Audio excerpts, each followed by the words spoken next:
Mwanzoni mwa filamu tunaona kisiwa cha ajabu ambapo helikopta kadhaa za kijeshi zikaanza kuingia na kufika kisiwani humo.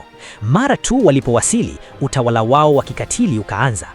Wanajeshi wakaanza kurusha mabomu kutoka kwenye helikopta, mabomu ambayo yalianguka katikati ya mti mkubwa. Wanyama wa mti walikimbia kwa hofu, lakini bado hawakuweza kulikwepa janga hili. Wanajeshi wakaendelea kulipua kisiwa chote bila huruma yoyote. Lakini walipokuwa wakisherehekea, ghafla mti mkubwa ukarushwa kuelekea mbele yao. Wanajeshi wote wakauliwa na kuangamizwa papo hapo pamoja na helikopta yao. Muda huo huo, kitu kisichojulikana kikashambulia wanajeshi wengine pia. Walipokuwa karibu na kifo, wakaliona jicho kubwa likiwatazama. Huyo alikuwa ni King Kong, mlinzi wa eneo hili. Akaishika helikopta kwa mkono wake na kwa hasira akafungua mdomo wake mkubwa na kummeza mwanajeshi mmoja akiwa hai. Wanajeshi wakaogopa sana kiasi kwamba macho yao yakatanuka kwa mshangao mkubwa. Hii yote kwa sababu hawakuwahi kuona mnyama mkubwa kiasi hicho hapo kabla. Lakini badala ya kushtuka, kwa amri ya Major Black, wanajeshi wakamzingira Kong.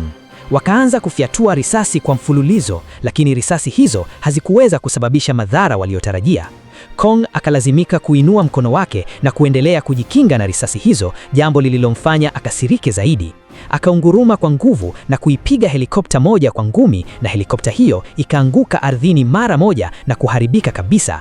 Baada ya hapo akajaribu kuishika helikopta nyingine, lakini mapanga yaliyozunguka ya helikopta yakakata mkono wake.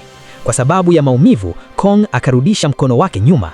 Lakini kwa kuwa mapanga yale yalikuwa yamepoteza nguvu, helikopta ikaanza kuzunguka hovyo. Licha ya juhudi zote za rubani, helikopta ikaanza kuanguka kuelekea mti. Kong akatoa muungurumo mkubwa na kuiangalia helikopta iliyokuwa imeanguka chini. Wanajeshi wengine walikuwa wakijaribu kuwaokoa wenzao waliojeruhiwa, lakini Kong akawakanyaga kwa mguu mmoja tu. Wakati helikopta moja ilipofanikiwa kutoroka shambulio lake na kuanza kukimbia, Kong akakimbia haraka upande huo kuifuatilia.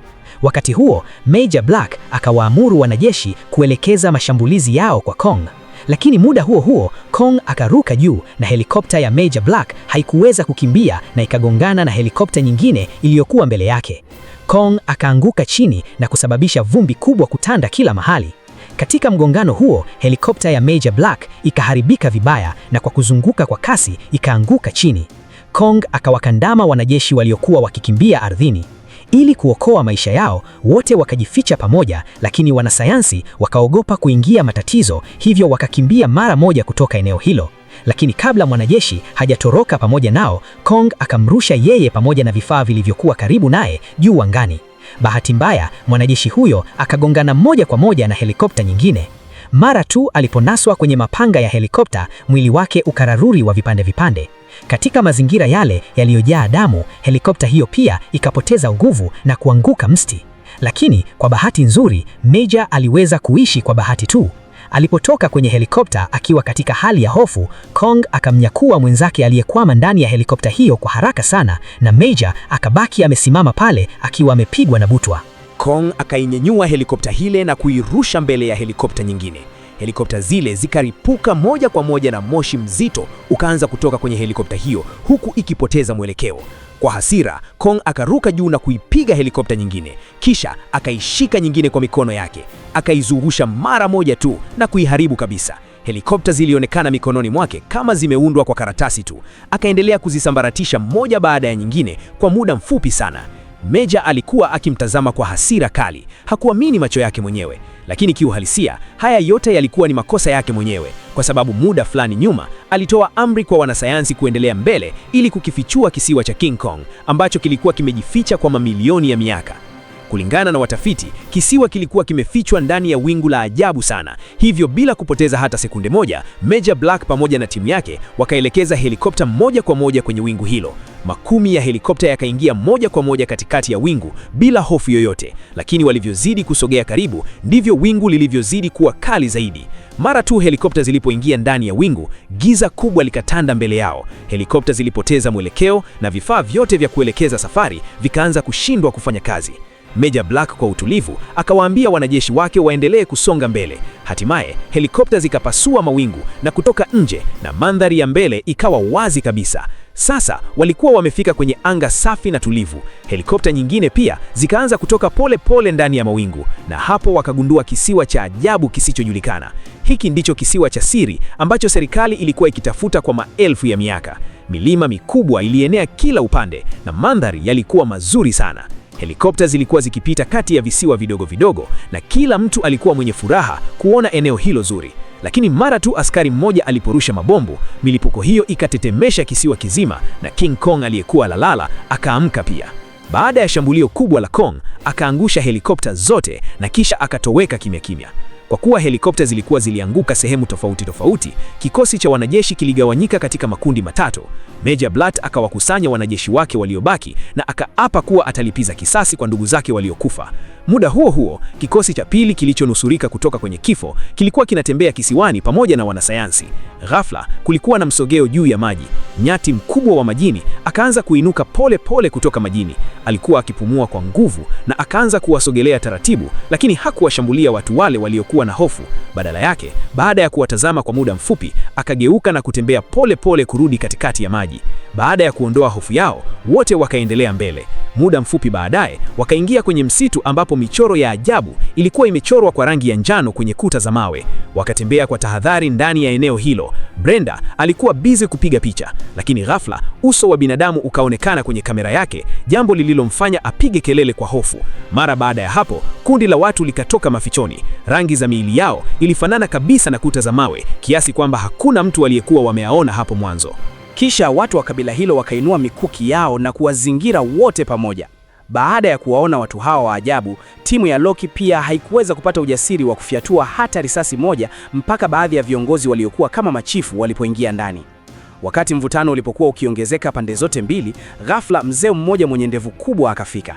Alizungumza kwa Kiingereza na kuwaambia wote washushe silaha zao, lakini kila mtu akashangaa jinsi alivyoweza kuzungumza Kiingereza. Kisha akawaeleza kwamba yeye pamoja na rubani mmoja wa Kijapani walikwama kwenye hiki kisiwa baada ya ajali ya helikopta miaka 28 iliyopita, na tangu wakati huo wamekuwa wakiishi hapo. Baada ya hapo akawapeleka karibu na makazi ya kabila hilo ambapo daraja kubwa lililojengwa juu ya maji lilikuwa limezuia njia. Wote wakahisi kwamba daraja hilo lilikuwa limejengwa ili kuzuia mashambulizi ya King Kong. Mzee akawapeleka wote kukutana na chifu wa kabila hilo, na chifu huyo akawaruhusu kukaa hapo kwa siku chache. Hivyo, alimpeleka Loki pamoja na timu yake kwenye eneo takatifu la watu wa kabila hilo ambapo nguzo za mawe zilisimama kwa mstari mmoja. Kupitia hadithi zilizochongwa kwenye nguzo hizo za mawe, wote wakagundua kwamba King Kong ndiye mlinzi wa kisiwa hiki. Amekuwa akilinda kisiwa hiki siku zote na kuwaokoa dhidi ya aina mbalimbali za majitu na wanyama hatari. Watu wa kabila hilo walimchukulia King Kong kama mungu wao. King Kong anaishi peke yake na kwa utulivu amekuwa akilinda kisiwa hiki cha ajabu kwa miaka mingi sana. Pamoja na hayo, alikuwa na jukumu lingine hatari, nalo ni kuwachunga mijuzi wakali wanaoishi chini ya ardhi hapa. Lakini milipuko ya mabomu ya hivi karibuni iliyofanywa na binadamu ilikuwa imewaamsha mijuzi hao waliokuwa wamelala chini ya ardhi, na muda si mrefu watakuwa tisho kubwa kwa kisiwa hiki. Muda huo huo, Loki pamoja na timu yake walihitaji kuwafikia wenzao waliotengana nao haraka iwezekanavyo. Hivyo, yule mzee mwenye ndevu akawapeleka kwenye boti iliyotengenezwa kutokana na helikopta zilizoharibika. Lakini Brenda alikuwa amezama kabisa kwenye upigaji picha wake. Akasikia sauti nje ya ukuta mwemvi ya miba ambao ulikuwa umejengwa kwa ajili ya kujikinga dhidi ya wale mijuzi hatari.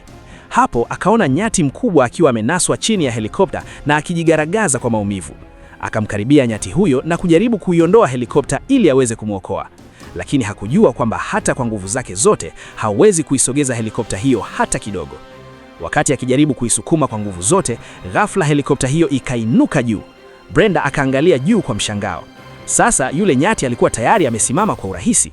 Helikopta ambayo hakuweza kuisogeza hata kwa nguvu zake zote, sasa ilikuwa mkononi mwa King Kong. Alikuwa amesimama hapo kama mlima mkubwa. Lakini wakati Kong alipotegeuka kuondoka, ajali nyingine ikatokea. Mwanajeshi mmoja alipokuwa amerudisha kichwa chake nyuma ili kunywa maji, ghafla macho yake yakatanuka kwa hofu na chupa yake ya maji ikaanguka chini. Wote walipotegeuka kutazama, kitu kama mwanzi mrefu kilikuwa kimepenya moja kwa moja kutoka mdomo wake kupande mmoja hadi mwingine. Kiuhalisia huo hakuwa mwanzi wa kawaida, bali alikuwa buibui mkubwa mwenye miguu mirefu kama mwanzi. Mara tu buibui alipovuta mguu wake nyuma, wote wakagundua ukweli, lakini tayari ilikuwa imechelewa. Ili kujikinga na risasi za wanajeshi, buibui huyo akamvuta mwanajeshi mmoja juu kwa kutumia ulimi wake. Mwenzake aliyekuwa karibu hakuweza kufanya chochote kwa hofu ya kumpiga mwenzake risasi kimakosa.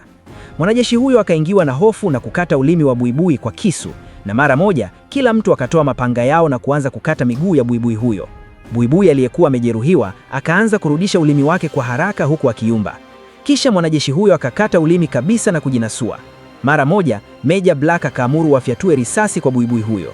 Kwa sababu kila mtu alikuwa akishambulia kwa wakati mmoja, kifua cha buibui mkubwa kikajaa risasi na mwili wake mkubwa ukaanguka ghafla chini, ukitetemesha ardhi kwa nguvu. Lakini buibui huyo hakuwa amekufa kabisa. Hivyo Meja Black akatoa bastola yake na kummalizia kabisa.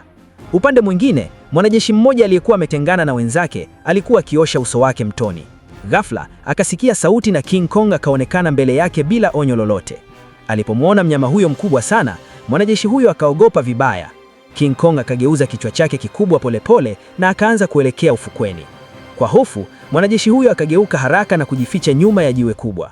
Ilikuwa wazi kwamba King Kong hakuwa na uadui wowote na binadamu huyo mdogo. Kong akagusa mkono wake uliokuwa umejeruhiwa wakati wa mapambano. Kisha akakaa polepole ndani ya maji. Mwanajeshi huyo akatazama kwa siri na kuona kwamba jeraha la Kong lilikuwa kubwa sana. Kong akajaribu kuusogeza mkono wake, lakini maumivu yalionekana wazi kwenye uso wake. Kisha akachota maji kwa mkono wake na kuyanywa. Lakini ghafla Kong akaona kitu fulani. Kwa haraka sana akamkamata pweza kutoka kwenye maji. Pweza huyo alikuwa mkubwa sana, lakini alipomwona Kong akiwa amechanganyikiwa, akaeneza mikono yake na mara tu alipopata nafasi, akajizungusha kwa nguvu mwilini mwa King Kong kana kwamba alitaka kumuua hapo hapo.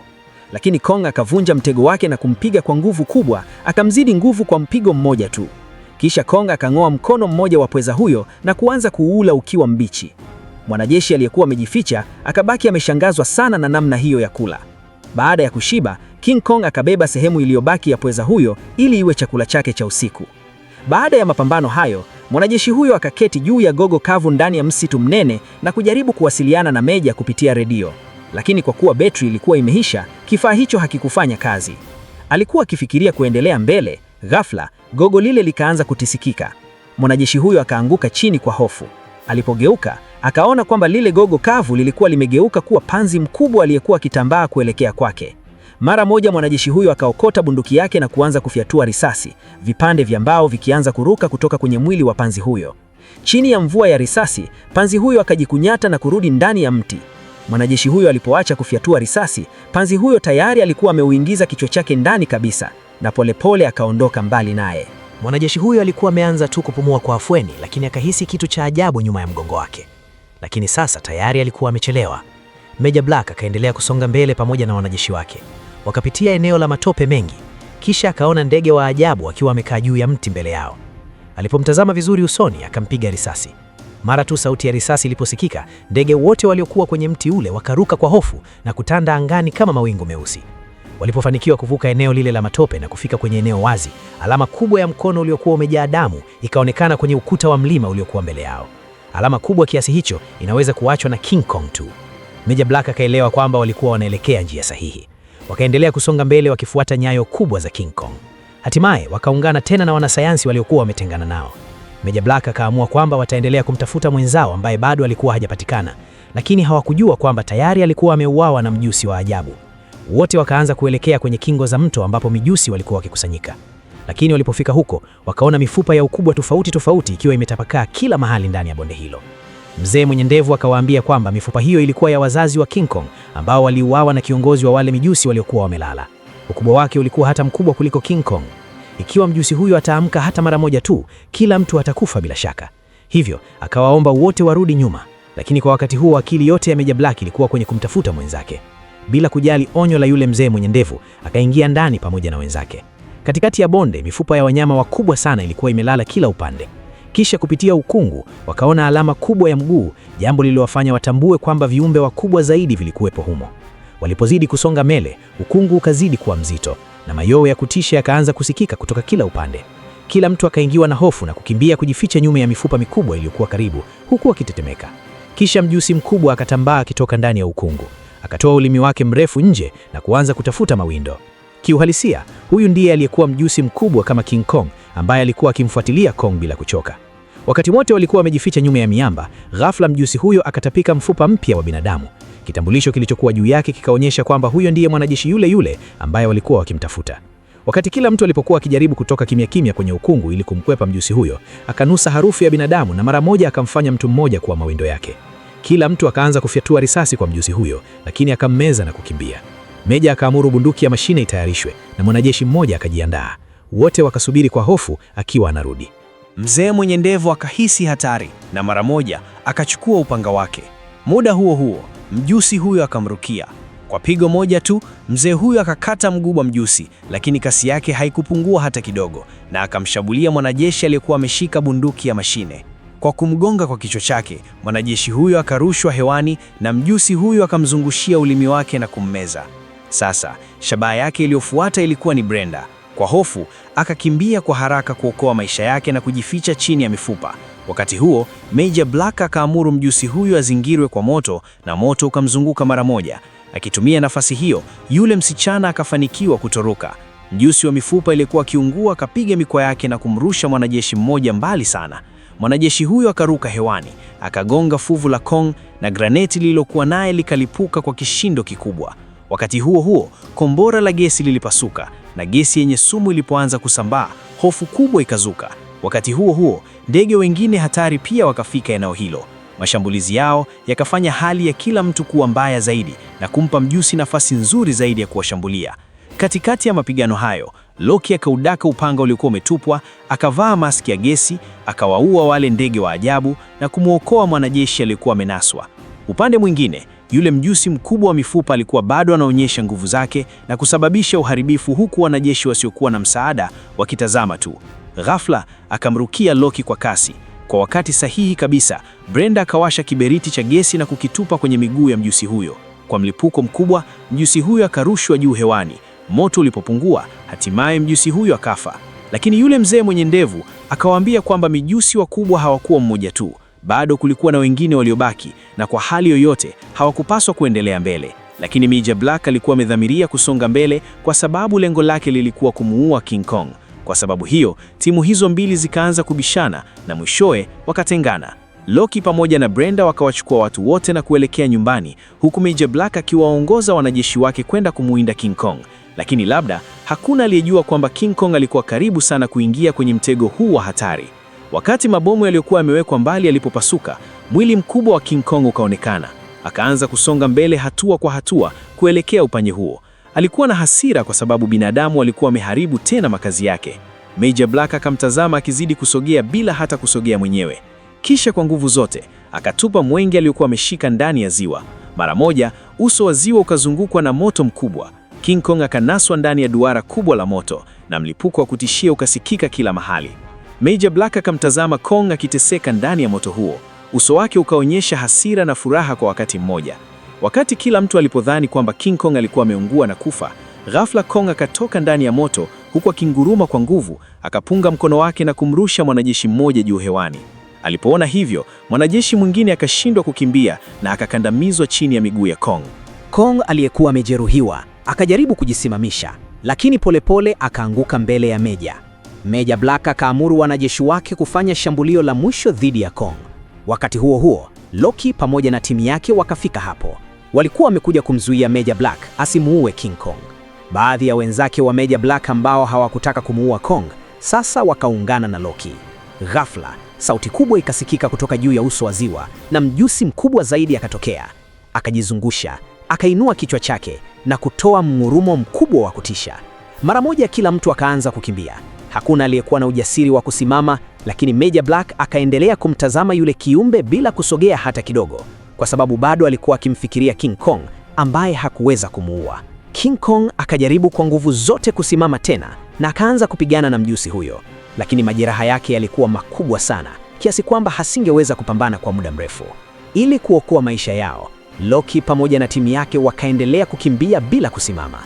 Kufikia asubuhi, wote walikuwa wamefika kwenye ufukwe wa kisiwa kidogo na yule mjusi pia alikuwa amewakaribisha. Wakati huo, mwanajeshi mmoja akavuta pini ya bomu kwa mkono wake, akanyanyua mikono yote juu ya kichwa chake na kukimbia kuelekea kwa yule mjusi mkubwa wa kutisha. Mjusi akapiga mikono yake kwa urahisi tu na mwanajeshi huyo akarushwa mbali kuelekea kwenye miamba. Baada ya hapo, mjusi huyo akaanza kuelekea kwa watu waliokuwa bado wanakimbia ndani ya maji kuokoa maisha yao. Ikaonekana kana kwamba wote watakufa hapo hapo. Lakini ghafla, King Kong akashuka kutoka angani na kumgonga mjusi huyo chini kwa jiwe kubwa. Kila mtu akatumia nafasi hiyo na kugeuka kukimbia. Wakati huo, King Kong alikuwa dhaifu sana. Alikuwa anajitahidi hata kujilinda dhidi ya mashambulizi ya mjusi. Hakuwa na nguvu za kupigana kikamilifu. Muda mfupi baadaye, mjusi huyo akamkamata King shingoni kwa nguvu. Kisha Kong akatumia nguvu zake zote akamshika mjusi huyo taya zake kwa mikono yote miwili. Akataka kuzichana taya zake, lakini nguvu zake zilikuwa zimepungua sana. Akapiga kichwa chake kwenye mwamba. Alipojaribu kumpiga tena, alikosa. Mjusi huyo akamuuma mkono Kong na kumwangusha chini. Wote wawili wakaanza kurudi ndani ya maji. Baada ya muda, mapambano yao yakawa sawa kwa sawa. Kong akang'oa mti, akaondoa matawi yake na kuutengeneza kuwa kama fimbo. Akinguruma kwa nguvu, akamkimbilia mjusi huyo na kumpiga kichwani. Mjusi huyo akaanguka chini, lakini akasimama tena. Safari hii, Kong akamkamata shingoni. Mjusi huyo akajizungusha mkwaa wake mwilini mwa Kong na kumvuta kwa nguvu. Akamrusha hewani na kumwangusha juu ya meli iliyovunjika ufukweni. King Kong alipokuwa akijitahidi kusimama, aligundua kwamba alikuwa amefungua kwa minyorono. Mjusi huyo akasogea mbele, akamkandamiza Kong na makucha yake na kuanza kusogeza kichwa chake kana kwamba alitaka kukitenganisha na mwili wake. Muda huo huo, mvua ya risasi ikaanza kuelekezwa kwake. Wale watu waliokuwa wamekimbia walikuwa wakifyatua risasi. Risasi za bunduki ya mashine zikavuta umakini wa mjusi huyo. Akamwachia Kong na kuanza kutambaa kuelekea kwa binadamu. Kong alikuwa akijaribu kujitoa kwenye minyororo, lakini ikazidi kujibana. Mjusi huyo alikuwa karibu kuwafikia watu. Kisha Kong akatumia nguvu zake zote na kuvunja minyororo hiyo. Wakati huo huo, bunduki ya mashine kwenye meli ikakwama. Katika hali hiyo, Brenda akarusha mwanga wa ishara kutoka juu ya kilima kuelekea kwa mjusi huyo na ukampiga kichwani. Hilo likapunguza mwendo wake kidogo na wote wakapata nafasi ya kurekebisha bunduki ya mashine. Bunduki hiyo ikaanza tena kufyatua risasi kwa mjusi huyo. Kong akaona kwamba chuma kikubwa kilikuwa kimefungwa mwisho wa mnyororo wa chuma. Mara moja akapata wazo. Akaivuta minyororo hiyo, akaizungusha chuma na kumkimbilia mjusi huyo. Chuma hiyo ikampiga moja kwa moja mgongoni na mjusi huyo akaanguka chini. Chuma hiyo ikajichimbia ndani kabisa ya mwili wake. Kisha Kong akaizungusha minyororo hiyo kwenye kichwa chake na kumgonga chini kwa nguvu kubwa. Baadaye akamshika mkia wake na kumtupia kwenye miamba, akamwangusha kabisa hapo hapo. Lakini kwa mtisiku huo mkubwa, Brenda pia akaanguka moja kwa moja kutoka mlimani hadi ndani ya maji. King Kong bila kupoteza hata sekunde moja akamvuta Brenda salama kutoka majini. Alipokuwa akimtazama, mjusi huyo akashambulia tena. Hata baada ya kujeruhiwa vibaya kiasi hicho, bado alikuwa tayari kuendelea kupigana. Kutokana na shambulio hilo, Kong akaanguka chini, lakini kwa sababu alikuwa amembeba msichana huyo mkononi, akaendelea kujilinda kwa mkono mmoja tu. Mjusi huyo akauzungushia ulimi wake mkono wa Kong. Kisha Kong akamshika ulimi huo na kuuvuta kwa nguvu, halafu akaingiza mkono wake ndani ya mdomo wa mjusi huyo. Akashika kwa nguvu mzizi wa ulimi wake na kuuvuta kwa nguvu zake zote, jambo ambalo hatimaye likamuua mjusi huyo kabisa. King Kong akautupa mwili wa mjusi huyo upande mmoja na kufungua kwa uangalifu kiganja chake ambamo Brenda bado alikuwa amelala salama. Kong akamweka chini kwa upole, kisha akaanza kutembea kuelekea mbali. Loki pamoja na Brenda wakabaki wakimtazama akiondoka kuelekea mbali. Baada ya muda mfupi, binadamu wote wakaondoka kwenye kisiwa hicho, lakini King Kong akaendelea kukilinda kisiwa hicho. Na hapo inakuwa mwisho wa filamu yetu. Pia hakikisha umesubscribe na kubonyeza alama ya kengele ili kupata video inayofuata na nyingine nyingi zaidi. Asante kwa kutazama na kwaheri.